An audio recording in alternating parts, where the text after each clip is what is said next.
Hi friends, கம்பங்கூழ் எப்படி செய்யுதுன்னு பார்க்கலாமா? அதுக்கு ஒரு பானை ஒன்று எடுத்துக்கோங்க. மண்பானையில் 1.5 செம்பு தண்ணி ஊற்றி அடுப்பில் வச்சுக்கோங்க. வச்சுக்கிட்டு சாதம் கொஞ்சம் போட்டுக்கோங்க.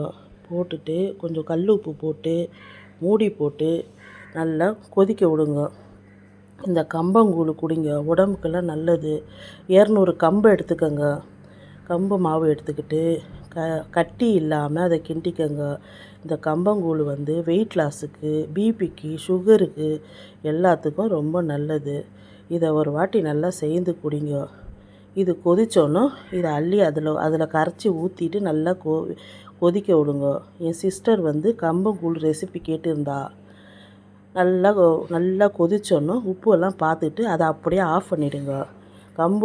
கம்பங்கூழ் நைட்டு சேர்ந்து வச்சு காலையில் ஒரு கிணத்துல அள்ளி வச்சு மோர் அடிச்சுக்கிட்டு சின்ன வெங்காயம் போட்டு நல்லா கரைச்சிக்கிட்டு அதுக்கு சைடிஷ் வீல் சிப்ஸு, மாங்காய் ஊறுகாய், உப்பு மாங்காய், மோர் மிளகா வச்சு சாப்பிட்டிங்கன்னா சூப்பராக இருக்கும். கம்பங்கூழ் ரெடி.